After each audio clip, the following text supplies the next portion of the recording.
President Trump met with Palestinian President Mahmoud Abbas just a couple of hours ago in Bethlehem today to give equal time to the Palestinians.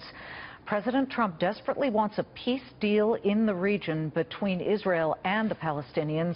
While the meeting seems hopeful, no details of what might come next were discussed, but nearly every president, from President Carter hosting Egyptian President Anwar Sadat at Camp David and the signing of the Egypt-Israel peace treaty, to President Bush meeting with Israeli Prime Minister Yitzhak Rabin, to President Clinton holding talks with Palestinian leader Yasser Arafat. They've all tried and all failed to bring about lasting peace in the region. Can President Trump be the one to break the trend and succeed in arranging peace in the Middle East? We bring in former Israeli Deputy Minister of Foreign Affairs and former Israeli Ambassador to the U.S., Danny Ayalon, in a Fox Business exclusive. Can he be the one? Well, I think he has better chances than all of his predecessors. Why? For two reasons. First of all, because of the regional arrangement of today, and I think there was a real coup for the United States for Trump to really rally, marshal 55 Muslim leaders, Muslim country leaders behind him against Iran, against ISIS, and also it's a great signal to Russia. The U.S. is back in the region in a very good, strong leadership position.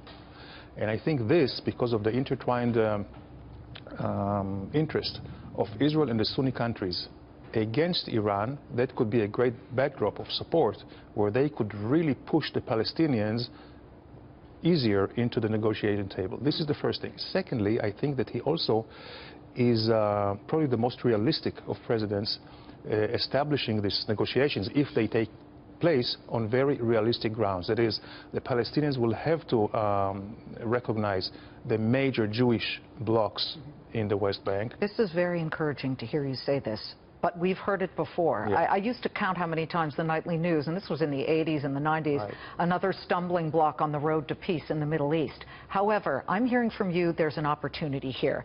But in February, when the president, I believe, met with President Netanyahu of Israel, I recall President Trump saying, one state, two states, I'm okay with either one. It's got to be one or the other, right?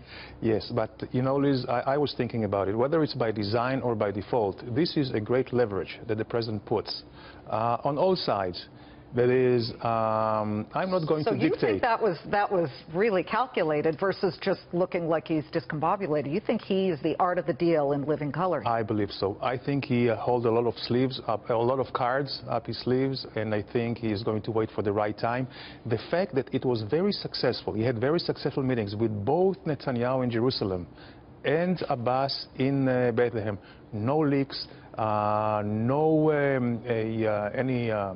I don't know. You know, Sturm und Drang, but is Iran in the end the key?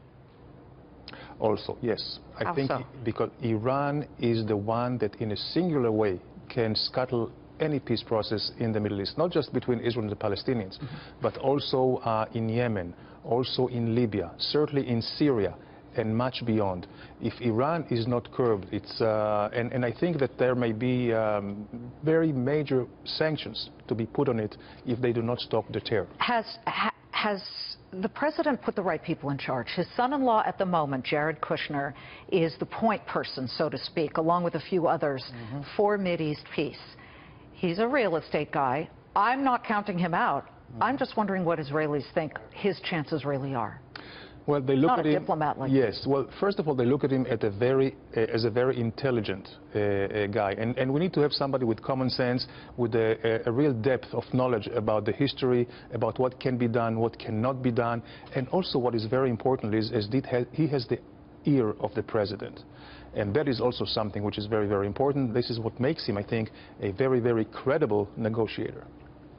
I'm so happy you're here. This is a great, great message, I think, and I'm sure you're reflecting what not all but many Israelis feel. Thank Absolutely. you so much. Thank you. Ambassador Danny Ayalon, former Israeli ambassador to the U.S. Thanks.